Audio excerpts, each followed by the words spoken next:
Ok, gente, nesse vídeo aqui eu vou demonstrar para vocês como é possível criar um novo material e aplicar nos objetos para que a renderização tenha a aparência daquele material.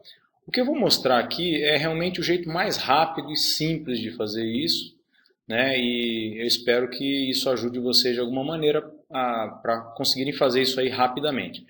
Futuramente eu vou dar mais detalhes de como fazer, como configurar, tudo que é possível mexer para que o material fique mais real possível.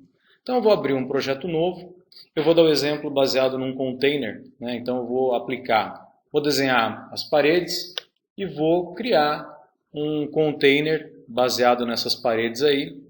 Eu fiz uma pesquisa rapidamente na internet. Bom, antes de mais nada, eu vou configurar as unidades para o sistema métrico, né? Então, o N, vou mudar aqui para metros. O sistema métrico já estava, na verdade, vou configurar para metros, né? Então, duas casas decimais, ok. Então, pela minha pesquisa na internet, o container tem aproximadamente 12 metros de comprimento por largura de 2,35 e altura de 2,39. Tá? Isso é uma pesquisa rápida que eu fiz, né? Podem ter outras medidas, isso não importa. Ok, então a primeira coisa que eu vou fazer vai ser configurar aqui nas elevações a altura dele, que seria 2,39. 2,39, perfeito. Então configurei aqui, vou voltar para a planta.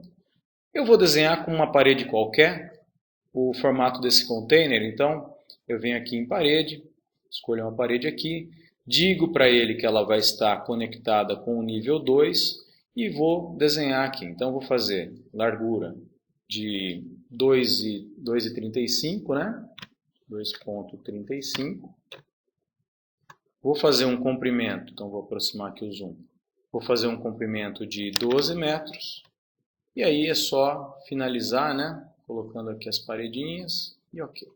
Muito bem, então fiz aqui o meu container, vamos ver em 3D como é que ele ficou. Lá em 3 dimensões, olha, mais ou menos assim, só para a gente ter uma ideia. Então, quando eu coloco no modo de visualização realista, o que eu vejo é a aparência normal daquela parede, né? E eu quero aplicar sobre essa face aqui o material do container, para ver como é que ele fica. Então, eu baixei da internet também uma imagem, que é essa imagem aqui, tá? Uma imagem de um container, ó. Tem uma fotinha de um container, até tem um pedaço das árvores por cima, mas não tem problema, eu vou usar só para demonstrar para vocês. Então eu vou usar esse material para aplicar, eu vou usar essa imagem como base do material que nós vamos aplicar, né? Então, voltando para cá, para criar um material eu venho aqui no gerenciador, e no gerenciador eu entro em materiais, e dentro dos materiais, ele vai me mostrar a listagem dos materiais que ele tem disponíveis. Eu vou escolher um que eu ache mais inicialmente parecido com esse que eu vou criar, né? Então, por exemplo, aqui eu tenho algumas abas de configuração. Ó. Eu peguei aqui camada de suporte de metal. Peguei esse material aqui, por exemplo. Se eu vier aqui em aparência, eu vou ver que ele tem uma imagem na qual ele se baseia, né? E tem parâmetros de reflexibilidade, transparência, tal. Isso tudo aqui eu posso configurar depois. Muito bem, então o que eu vou fazer? Eu vou clicar aqui nesse nome de imagem que ele está usando e vou trocar. Só que antes de fazer isso, eu vou duplicar esse material para não afetar o original e vou chamar esse aqui, olha, de container. Tá? Então aqui sim eu estou no container, vou alterar então a imagem.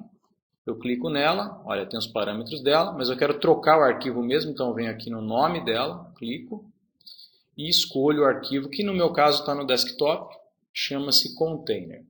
Selecionei, ele vai trazer a imagem do container. O que eu vou configurar aqui, olha, estão vendo essas medidas? Ponto 18 e tal? Eu vou configurar a altura para ser 2,39, que é a altura do container, tá? Então ele faz uma amostra quadrada aqui do container, 2,39, e eu já consigo ver como é que ele vai ficar. Muito bem, concluí. Aqui na visualização eu tenho ela sendo mostrada como uma esfera, mas eu poderia mostrar a cena como um cubo, alguma coisa assim também, poderia trocar, teria problema. Então configurei. Eu poderia configurar outros atributos aqui, atributos físicos, atributos térmicos, mas o mais importante aqui, para ser rápido, é fazer isso aí. Troquei, então eu posso mudar a descrição e tal, vou dar um OK, tá beleza, criei o material. Agora para aplicar, nós já vimos essa técnica, é muito simples, basta que você venha aqui em pintura e diga, olha, eu quero aplicar aqui o container, e aí eu clico nele, trago para cá e aplico nessa face. E pronto, ó, vou aplicar nessa face aqui também. Lembrando que num container de verdade essa face seria diferente, o certo seria você criar um outro material, né? Mas só para a gente ter uma ideia. Então apliquei em todas as faces e está lá o meu material aplicadinho, já está com a aparência de container. Se eu quiser fazer, por exemplo, um acesso aqui como se fosse uma porta, só para exemplificar para vocês, é claro, eu vou colocar uma porta de madeira. Lógico que não seria uma porta de madeira nesse caso aqui. Mas eu vou colocar aqui uma porta nessa posição, vou inverter o lado de apresentação dela para a parte interna e vamos ver em 3D como é que fica isso aí. Vamos lá. Então vamos girar aqui, olha. Fiz uma portinha no container, poderia fazer laje, poderia continuar fazendo o trabalho normalmente. Uma pergunta que me fazem sempre é o seguinte, e se esse material estivesse rotacionado, né? Notem que ele tem uma aparência bem próxima mesmo de um container, né? Quando você renderiza fica muito bom também e tal. Mas e se esse material aqui não tivesse nessa posição? Quer dizer, você deu um pouco de sorte dele estar nessa posição, né? A imagem que você pegou. É verdade. Para fazer esse ajuste, eu poderia também, no gerenciador de materiais, sempre no gerenciador de materiais, pegar o material e na sua aparência, aqui que eu tenho a imagem, né? Eu poderia acessar a tela da imagem e nessa tela da imagem eu poderia fazer várias operações de dimensionamento, de repetição e também a operação de rotação, em que eu poderia controlar aqui, ó, quantos graus eu quero que aquela imagem seja aplicada e, obviamente, ela ia obedecer esses parâmetros que eu dissesse aqui. Fiz essa alteração, notem que a aplicação já fica adaptada para o meu modelo, né? Lógico que aqui não é isso que a gente queria.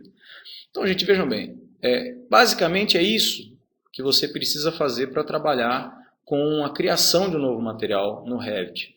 Eu vou detalhar esse comando, tem muitas opções nele, vou detalhar tudo que você pode fazer com ele, mas o basicão do basicão é isso aí. Um abraço e até mais.